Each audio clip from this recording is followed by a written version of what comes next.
Michael Kelly, what's the reason for the title of your book, Martyrs' Day?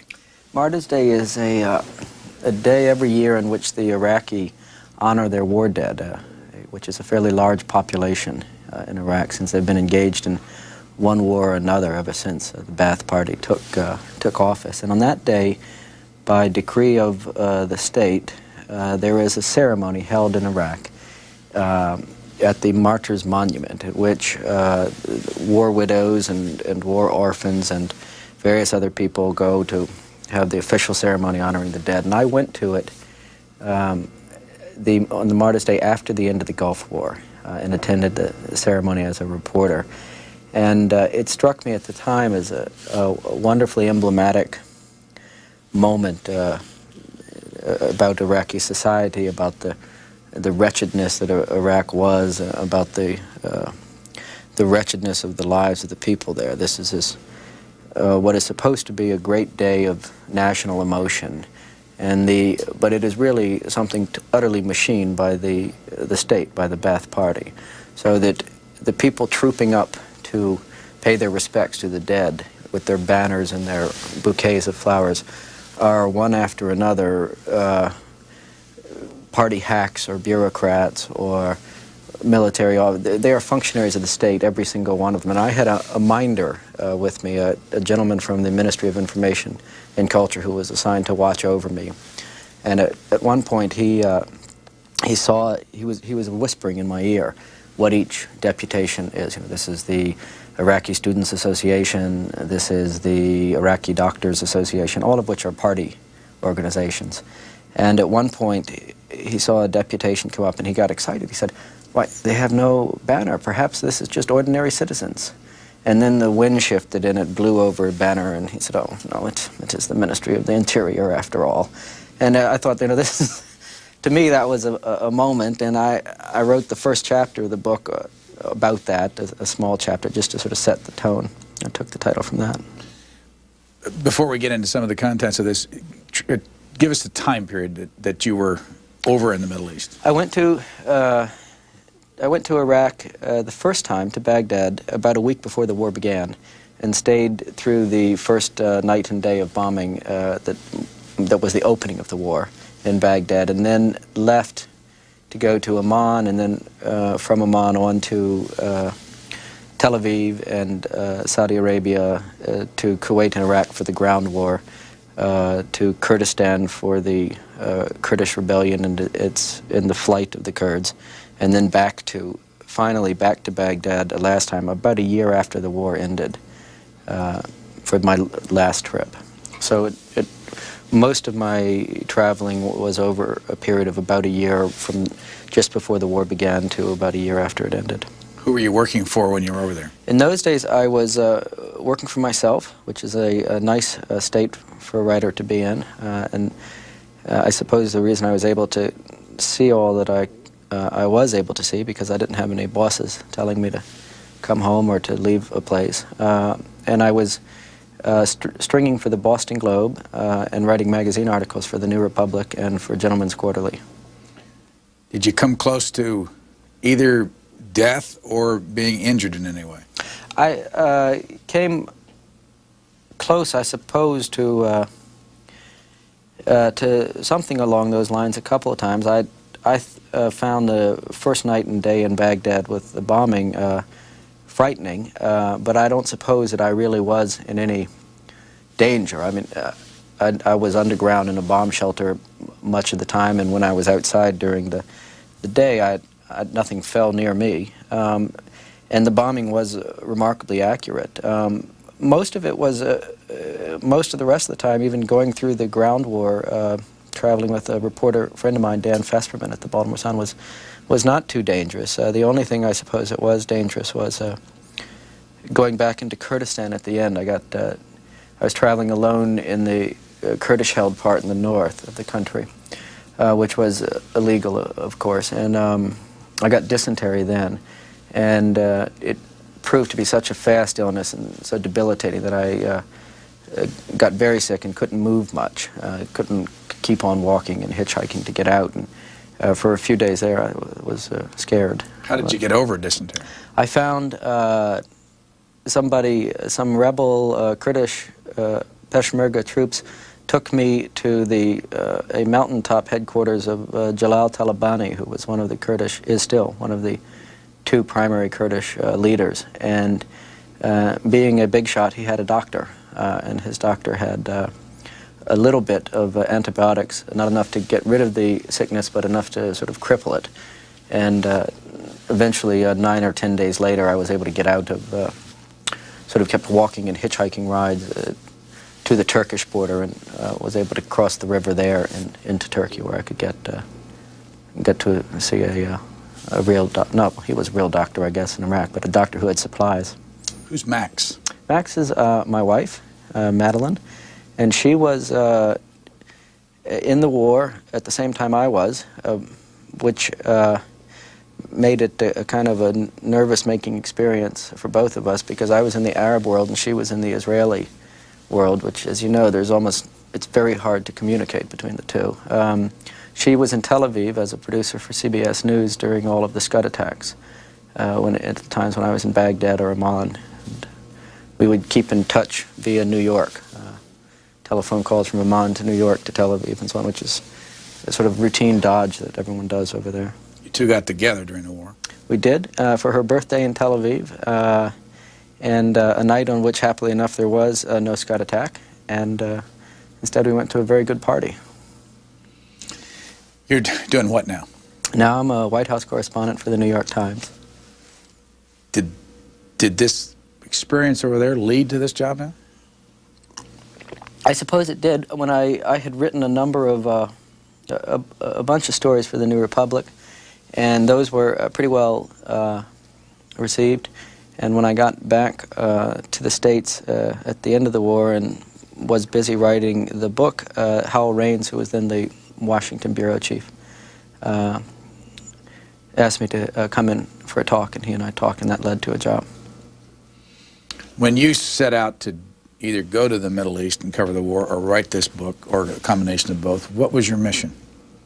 I didn't know at the beginning that I had any mission. I'm not a very organized person, and I started it out almost by accident. I wanted to go to Baghdad and see the beginning of the war and write something about it. I had no larger thought in mind. But once I started it, I got more and more, I suppose, impressed by what seemed to me a great difference between the texture of what you could see on the ground, the way that war, this war or any war, the remarkable things that happen in a war, the things that happen to people, and the astonishing displays of emotion, cowardice, and bravery, and terror that you see all around you at all the time. So I got impressed between the difference between what I was seeing there and what it seemed to me the war was being presented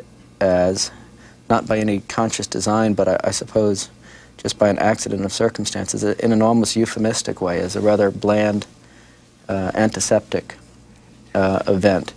That the public face of it was often a reporter standing outside a briefing room, or reporters asking questions in a briefing room or something. And I thought that much more was happening.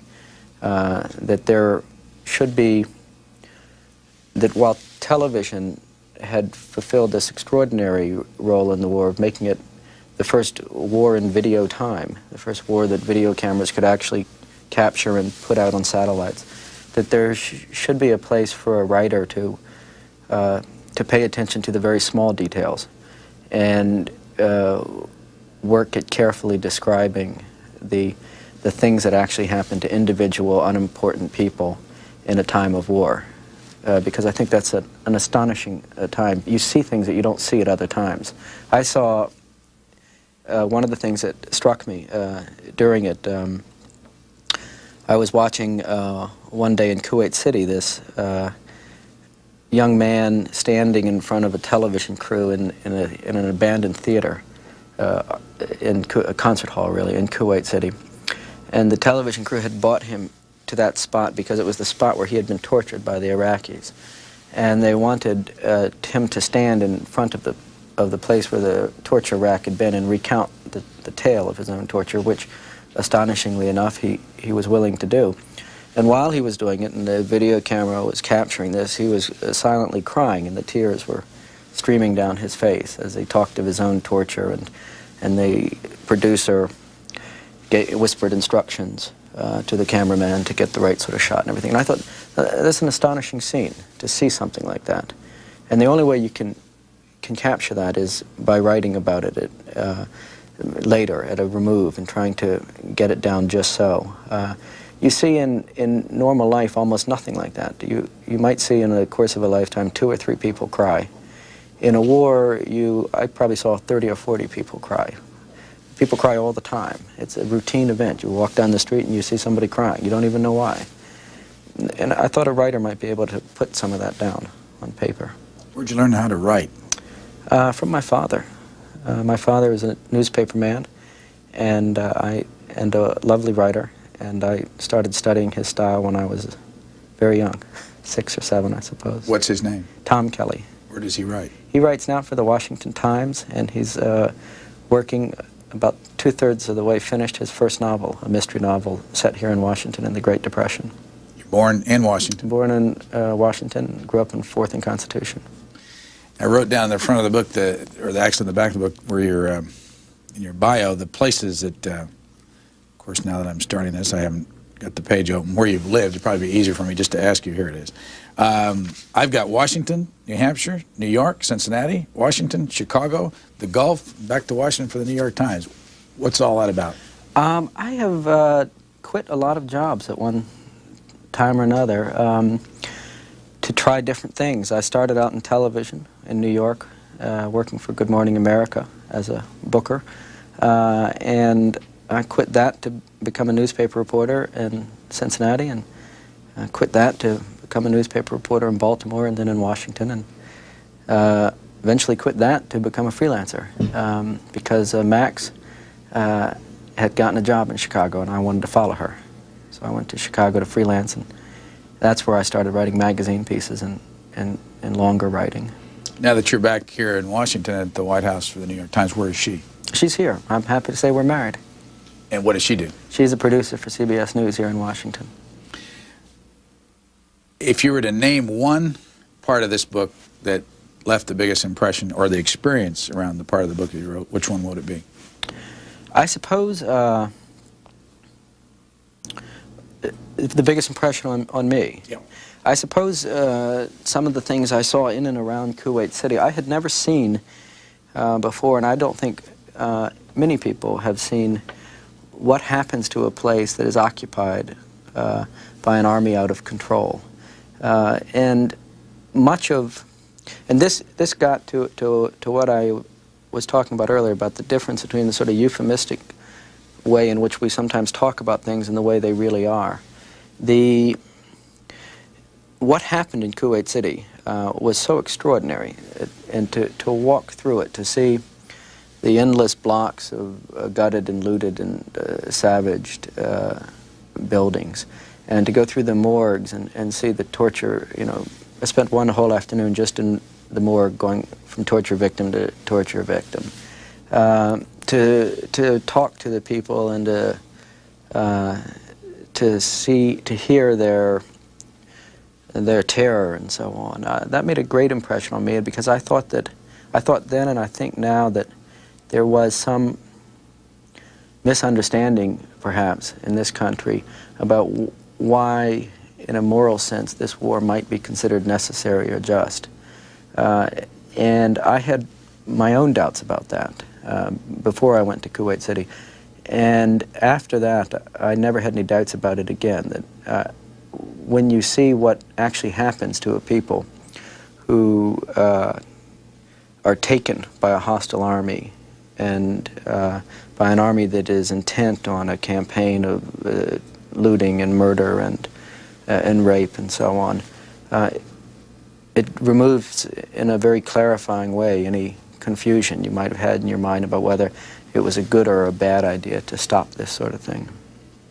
Was it worth all the price that this country paid for? In my mind, yes. I mean, in my mind, it was absolutely worth it. First of all, we paid a very small price. The coin of war is death, and we paid almost nothing in that coin.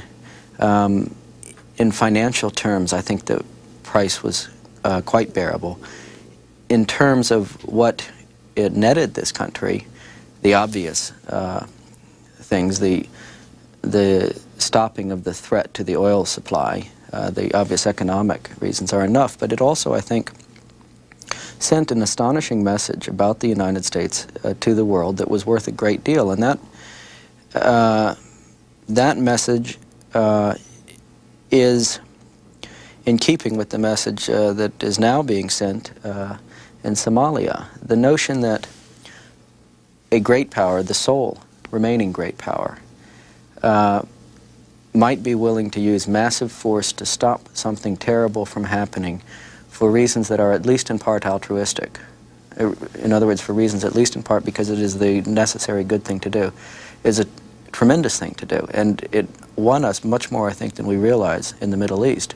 When I went over for that first trip to Baghdad and Amman, the conventional wisdom in Amman, the writing in the newspapers, the talk among the intelligentsia, was all to the effect that the United States, who was obviously working in concert with Israel, was going to use this as an excuse to start a new program of colonization of the Middle East, that once American troops were in, they would never leave, that they would end up taking the riches for themselves. And when the United States did not do this, when it did what it said it was going to do, to restore Kuwait to the Kuwaitis and then to leave, it went, I found when I went back to Amman a year later, a very long way to changing the perceptions of at least some people in the Arab world about the United States, to seeing the United States as not necessarily and completely evil, which has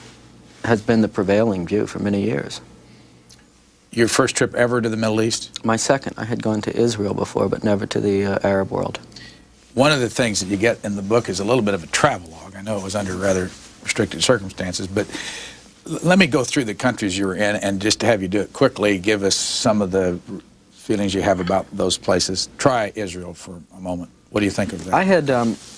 I was tremendously taken with one great difference between Israel before the war and the second time I went during the Scud attacks. And when I went to Israel the first time, before the war began, it seemed to me a country in something of a funk. The Intifada had been going on, I think it was in its third year, I believe, and it had recently escalated to knife attacks and gun attacks as opposed to merely stone throwing. The political debate was utterly polarized, but with left and right, and very few people left in the center having a voice. There was an awful lot of talk about depression and you know, a neurotic society and so on and so on. I went back during the Scud attacks and found a country that was living like London in the Blitz, a country where merely being there, staying in Tel Aviv during the war and not running away, was an act of conspicuous bravery, so that a person could become a hero, and that's a rare and difficult thing for a person to become, simply by getting up in the morning and going to work in Tel Aviv. And that did a wonderful thing for that society. People were bursting with joy at being Israeli again, and to the Israelis, astonishing fact that for the first time in the history of the Jews, another people had proved itself willing to actually fight on behalf of Jews.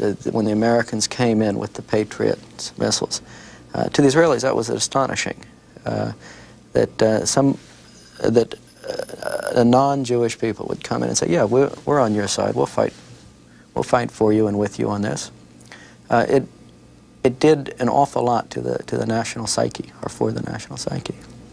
What did it do for American servicemen stationed there with the Patriots during that time? I think it must have been a wonderful time for them. I mean, I could only see it as an observer, but they were the toast of Tel Aviv, which is a beach town and to some degree a party town. So it's a place that would naturally be fun for a young American serviceman to be.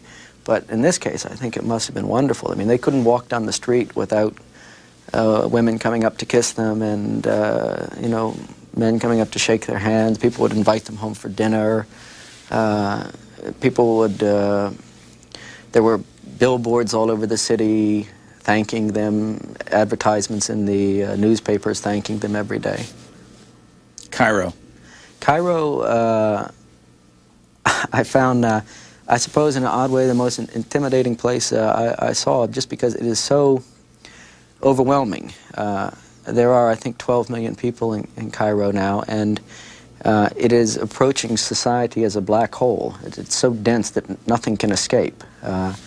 And I was only in Cairo for a matter of days, trying to get from there to Saudi Arabia for the beginning of the ground war, but it was long enough. I thought I liked Cairo. It was exciting, but it was, you know, it was like New York, but New York ratcheted up 10 degrees above even where New York is today. I mean, everything is noise, everything is chaos and confusion.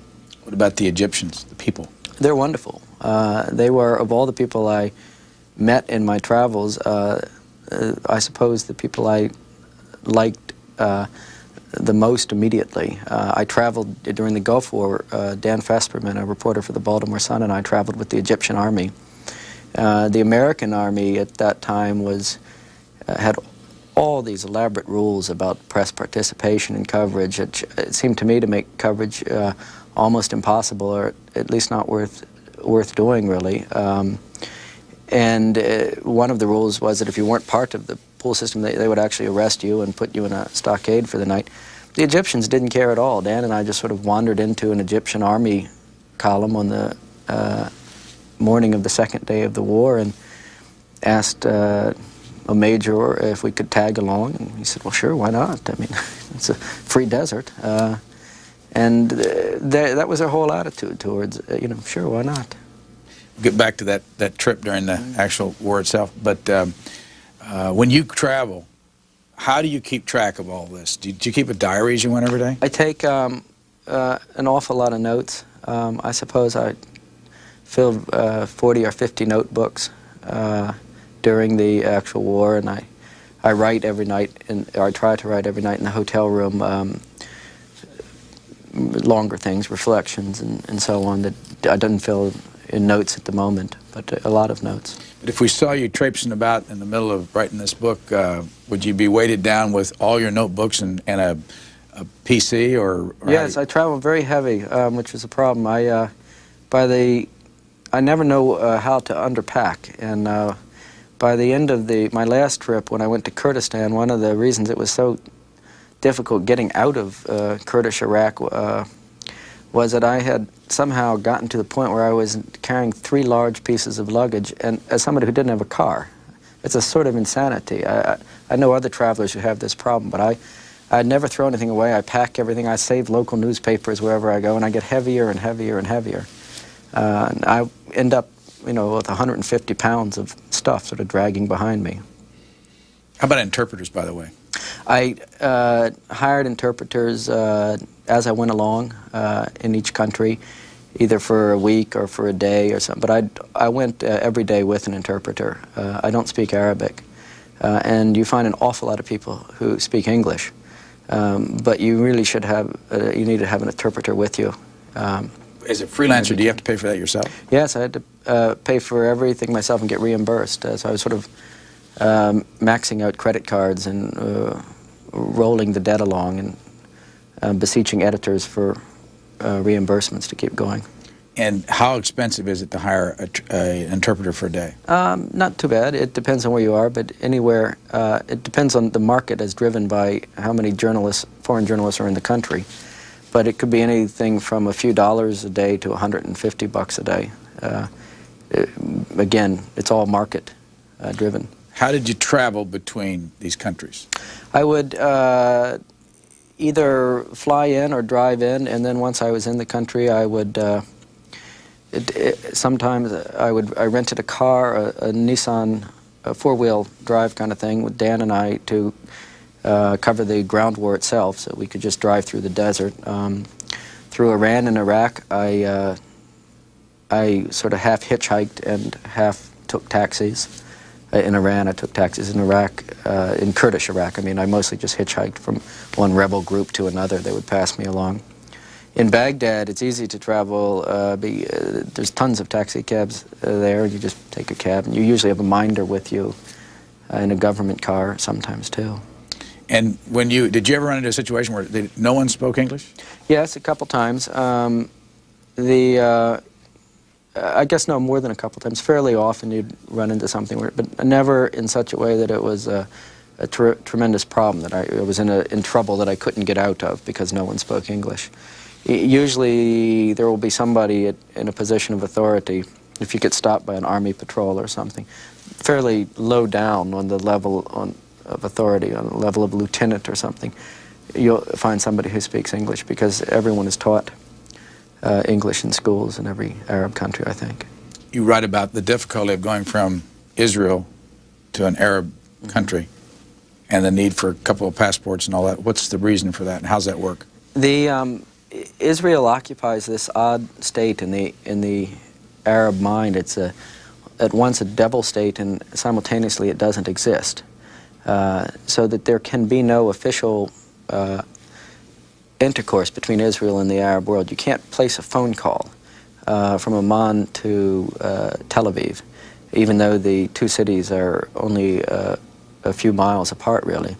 But because it's in everybody's interest to keep communication open for commerce and for other reasons, all sorts of elaborate dodges have been built into the system to allow people to actually travel and to communicate. For instance, if you go to I went to a travel agency in Amman to get from Amman to Jerusalem. Now, you can't do that directly, but you can fly to Larnaca in Cyprus, which is just a hop of a flight, and then fly from there to Tel Aviv, and then drive to Jerusalem. Everybody will work with you to make that possible, even though you're not really officially you're not supposed to be doing this, but the whole system works on everybody looking the other way. So let me ask you just a quick question. You fly from Amman to Larnaca is how long? Oh, I suppose it's about less than an hour. From Larnaca to Tel Aviv Airport? 20 minutes or something. From the Tel Aviv Ben Gurion Airport to Jerusalem, how long? It's a half-hour drive, 40-minute drive. If you drove directly from Amman to Jerusalem, you could drive the whole thing in about, I think, 2 hours or something, crossing the Allenby Bridge. But everybody who routinely goes from Israel to the Arab world or vice versa, keeps two passports, one stamped good for Israel and Egypt only, since Egypt does allow correspondence since Camp David with Israel, and the other for the rest of the world. So that when you go in if you go from Larnaca, for instance, to Tel Aviv, when you enter Israel, you use your Israel-only passport. And when you exit Israel, on the other end, let's say to go, as I went, from the border near the Gaza Strip to drive across the Sinai to Cairo, you use that again. But entering on the other side of the line, the Egyptian Immigrations and Customs building, you use your rest of world passport. Now, the Egyptian customs officer knows that you came from somewhere. The last entry in your passport is for entering Larnaca, and there's a gap of time, and he knows very well you've just crossed Israel. But everybody is committed to the notion of looking the other way if necessary. And the telephone system works that way, too, that the travel agent I work with in Amman to make that trip, for instance, she asked me if I needed a hotel room in Jerusalem. And I said, no, I was going to stay with Max in Tel Aviv, but she said, well, if you did, it's easy for me to arrange. I said, well, how can you arrange that? And she said, oh, I have a cousin in Brooklyn. He has a fax machine. The phone is set up, the phone on the fax machine is automatically set up to forward the call to another cousin we have in Jerusalem. So I fax my cousin in Brooklyn. His phone forwards the fax to Jerusalem. The cousin in Jerusalem reads the fax, makes you a hotel reservation. It takes 2 minutes. When you're in Cairo, you went from there to where, and what time frame are we talking about? I drove from the border across the Sinai to Cairo, and that took only a day. And then from Cairo, hung around for a few days beseeching the Saudis for a visa, and then went from Saudi Arabia to Bahrain to Dhahran, arriving in Dhahran about, I suppose, 2 days before the beginning of the ground war. By the way, this isn't your actual passport here. That is actually a picture of the visa, the Iraqi visa, from my passport. My editor had to make a picture of that. Did you have much to say so about the size of this book? You know, the actual, not the number of pages, but it's a smaller book to hold. It is, yeah. And what the cover looked like? I had a wonderful editor, Sharon Delano at Random House, and the size of the book, the way the cover looks and so on, all reflected her ideas of the way she thought it should look. And I thought it was beautiful, actually, by the time it was finished. So I was very happy about it. Have you had any surprise reactions from people that read this? A few. My mother and a few other people in my family were sort of annoyed at me for not mentioning more at the time about how sick I'd been in Kurdistan, and finding out about it in the book. I had not really mentioned it an awful lot.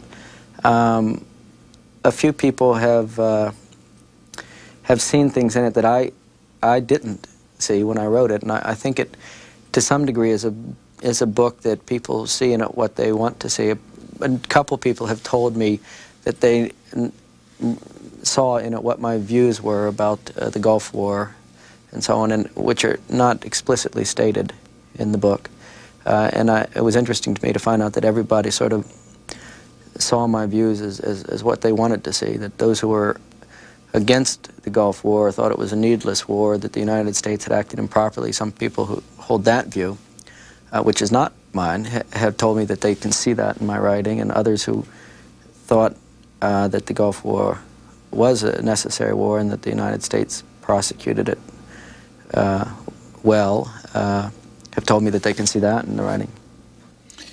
Cairo, getting into Saudi Arabia, how'd you get there? It's not that hard. You just need to fly to Bahrain, and then you can drive over the causeway into Dhahran, which is an oil pumping city that, if you remember, was the sort of a jumping off point for the ground war. In Dhahran, I did not want to take part in the pool system, and wanted to go out by myself or with a partner, Dan. So we had to spend a day or two getting outfitted, renting a four-wheel drive and scrounging around to get some military clothes so we could sort of try to pass ourselves off as belonging there.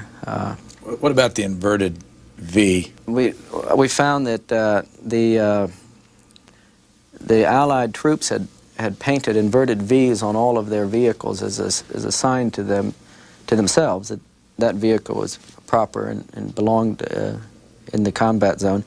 And so we went to a Safeway of some sort in Dhahran and bought masking tape and colored it black with magic marker. I mean, a pathetic exercise, and it wouldn't fool anybody. But to my surprise, it got us through. I mean, we would get to checkpoints, and there would be a military policeman there, and they would see the inverted V and salute. And Dan and I looked less like soldiers than anybody else, and we were always amazed that this worked, but it did work fairly well. We would get turned back at a few places, but by and large we were able to wander around at will. The first day of the Gulf War was? I'm not sure if I remember the date exactly now. 1991. Yeah. Was it the 21st, I think, of February, something like that? The first day of the ground war, or the bombing? Just want a time frame from where we're talking right now, because I wanted to ask you this. Here we are about 2 years later. Right. The day we're taping this, the announcement was made that Pete Williams is going to become he was the former spokesman during the wartime, right, going to become a correspondent for NBC. They've re-signed Tom Kelly, the general who did all the briefing here in Washington, to be a consultant at NBC. Norman Schwarzkopf has written his book, made lots of money walking around the United States making speeches. You're now at the White House for the New York Times, and a man that you write about a lot in here, George Bush, is in town this evening, this particular evening when we're taping this, to give the only speech that he's given since he was defeated for president. Right. Anything come to mind 2 years later? I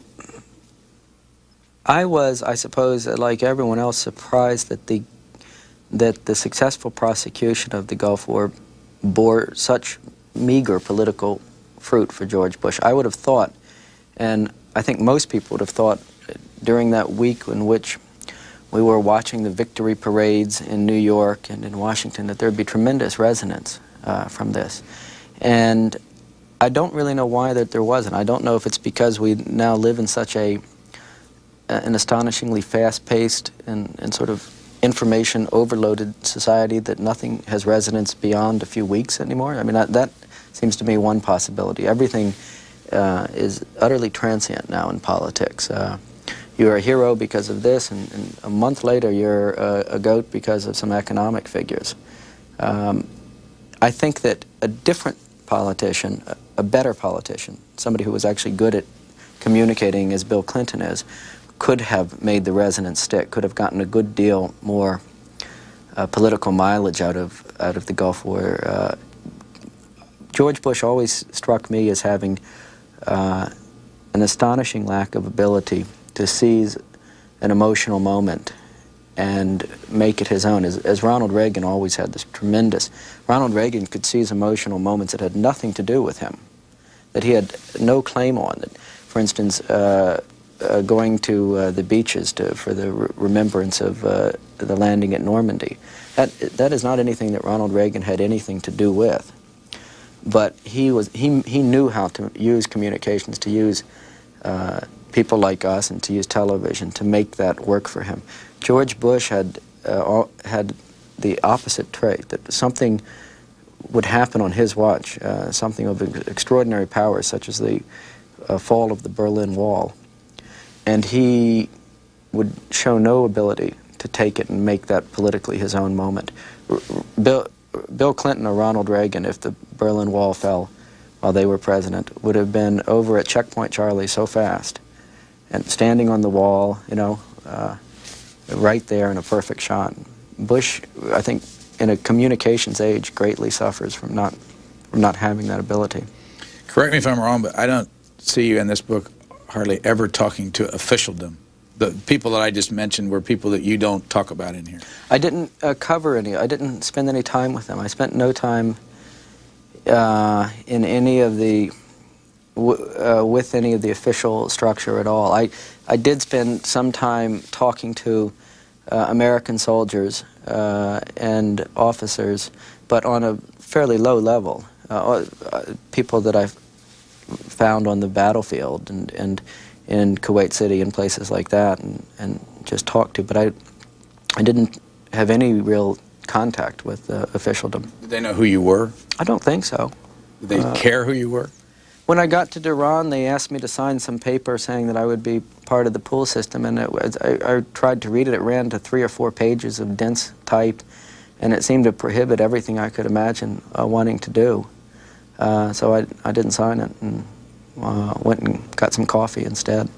If you were there now with the New York Times, would you have to sign? Yes, I'm sure I would have, yeah. That's one of the great advantages of being a freelancer, is that you exist outside the rules that grown-ups make. I mean, the pool system was a compact between the military and the American news organization, so that anybody who worked for a news organization as a staffer, and I had friends who suffered greatly from this, who felt tremendously frustrated in their ability to get out and cover the war.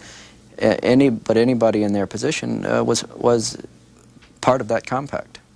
A New York Times reporter would be part of that compact, or a Washington Post reporter, or a Boston Globe reporter, or anybody. Now, do you feel any different when you sit down to your typewriter or your PC, or however you do that? Do you carry your own portable with you? Yeah, I carry a little Radio Shack or something like that.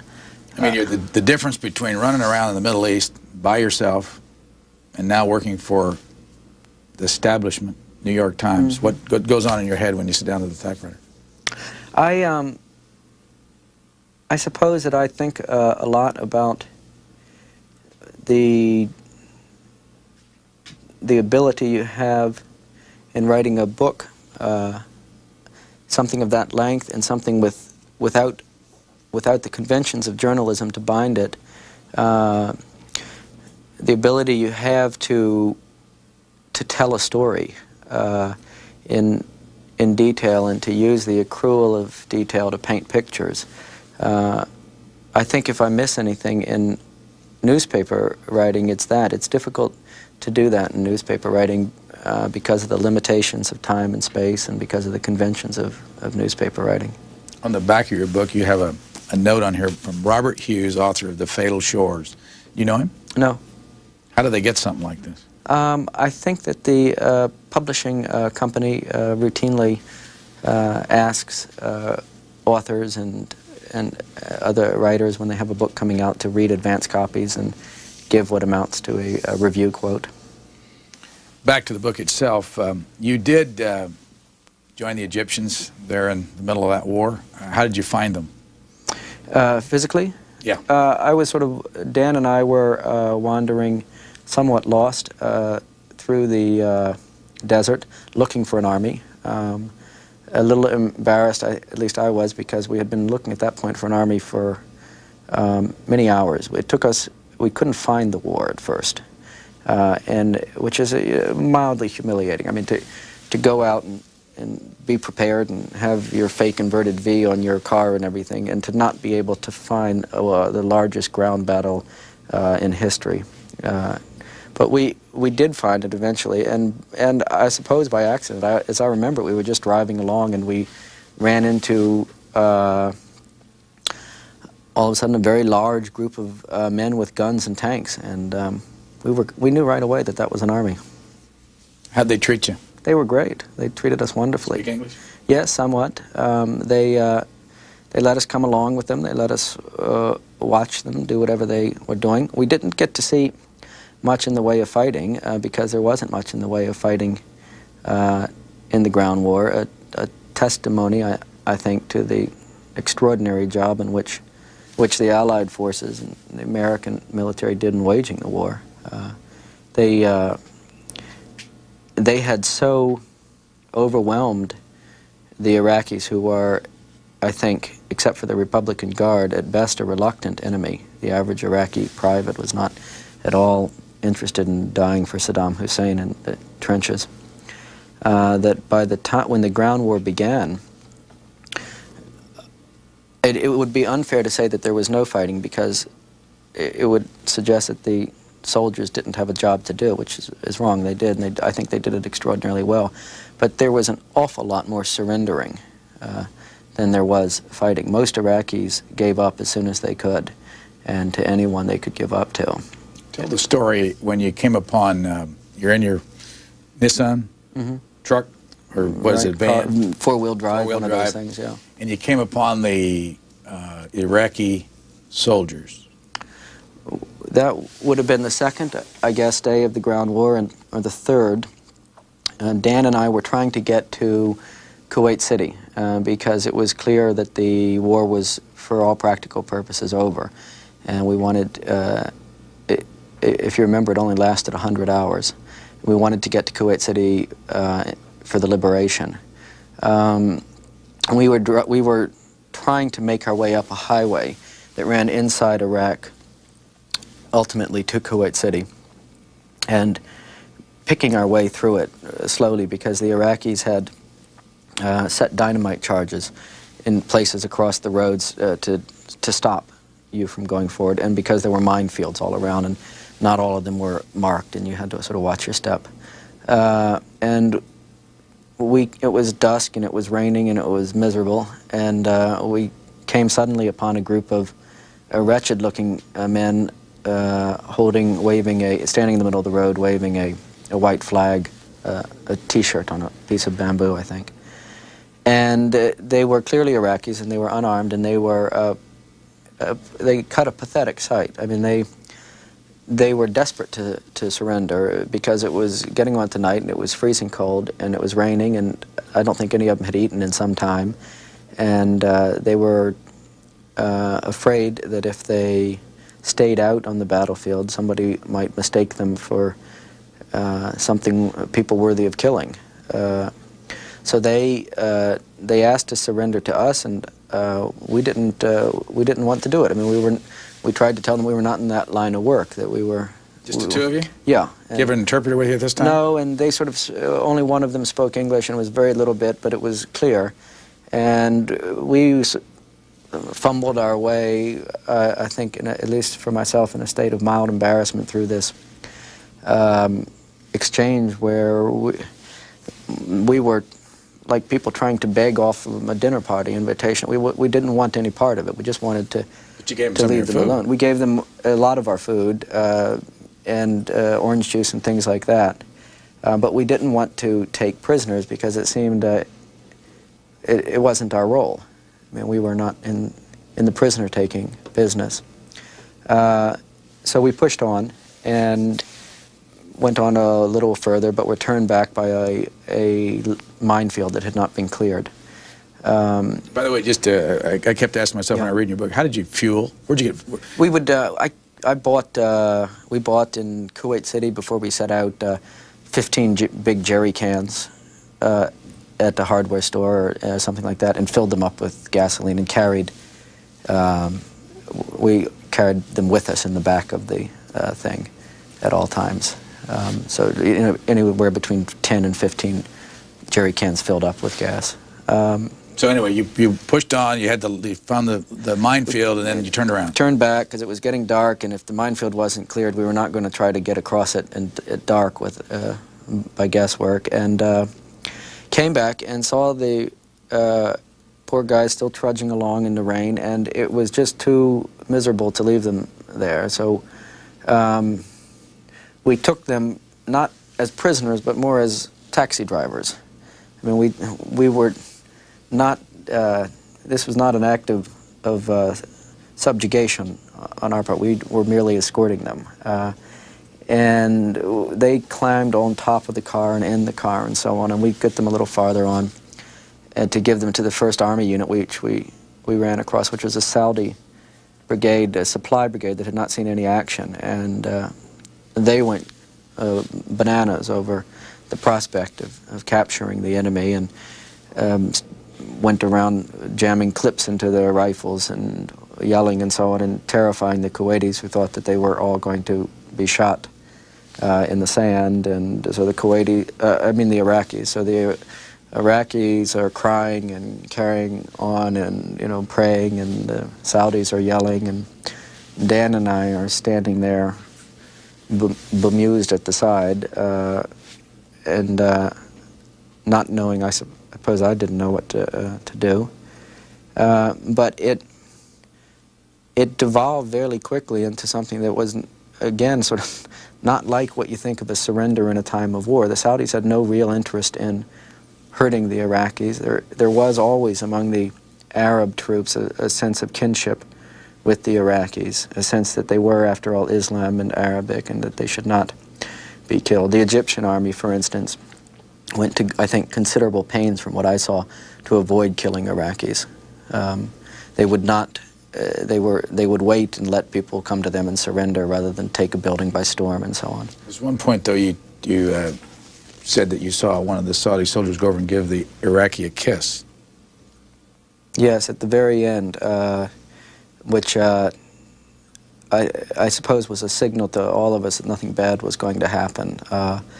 The Saudi soldiers calmed down a bit, and as they calmed down, the Iraqis started to calm down, and one of them went up, and there was one Iraqi who was sort of weeping and clutching at himself, and he gave him a kiss, I think, on each cheek, and then everybody sort of relaxed. You went to Kuwait. I went to Kuwait. How long did it take you, by the way, from that time? Not too long. The next morning, we went back to that highway, and the minefield had been cleared in the early morning by, I suppose, American and perhaps Egyptian troops, and there was a path through it. And that was the last minefield between us and Kuwait City, so we were able to get to Kuwait City by about noon of that day and get past a few checkpoints and into the city itself. Time is going by fast, but some things that there's left for people to read in this book. You spent how much time then in Kuwait? I spent about 2 or 3 weeks, I think, in Kuwait and in the environs around Kuwait, up to the Iraqi border and so on, and up the highways where the Iraqi army had retreated. and had been, if you remember, the roads where they were blown up and so on in retreat. About 2 weeks, mostly feeding copy back at this time? There was in Kuwait a fairly quickly enough in the way of communications that you could dictate things. 2 or 3 news organizations at least, no more than that, probably 6 or 7, brought in satellite phones. All the networks had one. And the Boston Globe, for whom I was stringing, had half share in a satellite phone with Time magazine, I think, and I think maybe one other news organization. So you could get a satellite phone out in the evening. What are people at the Boston Globe and at the New Republic and places like that telling you while you're over there? What is it they like? What is it they want more of? You couldn't get, there wasn't enough time to have long conversations about a lot of stuff, but I think most of the reporting that was done in Kuwait City was, I mean, to some degree self-evident. You come into a city that has been occupied by an army and is now liberated, and you know, you're going to cover 2 things: 1, the story of the liberation, and 2, the story of what it had been like under occupation. So every day you just go out and do a different facet of that story. Is there any one piece that you wrote while you were over there for any of these publications that got the most feedback? I think probably I wrote a piece just before I left Kuwait City about the Emir's new palace for the New Republic, that to the effect that the U.S. Army Corps of Engineers was involved in the business of refurbishing along extremely swank lines a palace for the Emir, who was coming home to Kuwait after sitting out the war in luxury digs elsewhere.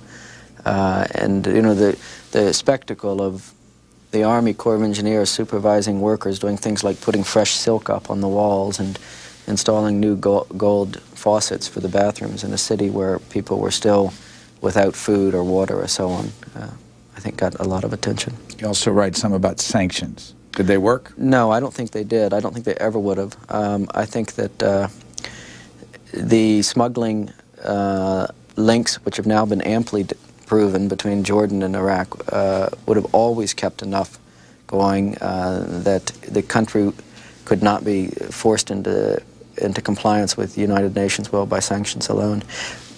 Mostly because the people who run Iraq, Saddam Hussein and his fellow Ba'ath Party leaders and military leaders and so on, they run a gangster state, and which they control absolutely. And the notion that the sanctions might cause tremendous suffering to the people of Iraq, which they did and indeed still do, is not, I don't think, a tremendous concern. The people who run Iraq, the men who run Iraq, still eat quite well and drink quite well and have mistresses and very nice Mercedes that they took from Kuwait and so on, and their life is not that painful. White House correspondent for the New York Times, is that the pinnacle? I don't know. I never thought of that. Is it something you always wanted? Yes, sure, why not? Absolutely. What's it mean? What kind of a job is it? It's a fun job right now. This is, I suppose, one of the best of all times to be watching a new administration, since this administration is trying to do so much so quickly. There is a sense every day, I think, for most people in our line of work in Washington, that you're here at a time where there is an awful lot of substantive change about to happen or in the midst of happening, and that is thrilling. Get any sense of what the White House thinks of you? No, I don't have any great sense of it. I don't really, I suppose, look for any great sense of it. Any sense of what you think of them? I'm still in a process of learning about them. I don't really, I mean, they are a work in progress. I try not to form any final conclusions about them or anybody else I cover on a day-to-day basis. People treat you differently now that you're in this job? I don't know. My mother doesn't, not at all, or my wife. So I don't think too much now. Your father's a reporter for the Washington Times. That's right. You say he influenced you to get into this business? Tremendously. What was it like growing up in the family? It was great fun. We grew up on Capitol Hill, and My parents ran a, I suppose, a kind of typical newspaper family house, and there were always people over for dinner, and there was always lots of commotion at the dinner table and lots of people arguing about the events of the day, and a lot of excitement in the air. I grew up watching grown-ups argue around the dinner table at great length about things that they were not particularly well informed on, which is excellent training for a life in Washington. What did your mom do? My mom is also a writer. She writes about child care for the Washington Post and other newspapers. She has a syndicated column and writes books on child care also. What's her column called? The Family Almanac, Marguerite Kelly. And she writes books called The Mother's Almanac and Mother's Almanac too. And after a year or so in this book, by the way, is there going to be a paperback on it? Yes, there is. What's the best thing that people will say about this book from your standpoint? I would be happy if they said that the writing was good. I wanted to write something that was not a journalistic account as much as it was a piece of writing. I wanted to write something that would use writing to look at the way war affects what happens in times of war, not the Gulf War, but war in general, and the way people are and the way they behave. I would be very happy about that. This is what the book looks like. Our guest has been Michael Kelly, the author. It's all about his trips over to the Middle East during the Gulf War. It's called Martyr's Day, Chronicle of a Small War. Thank you very much for joining us. Thanks for having me.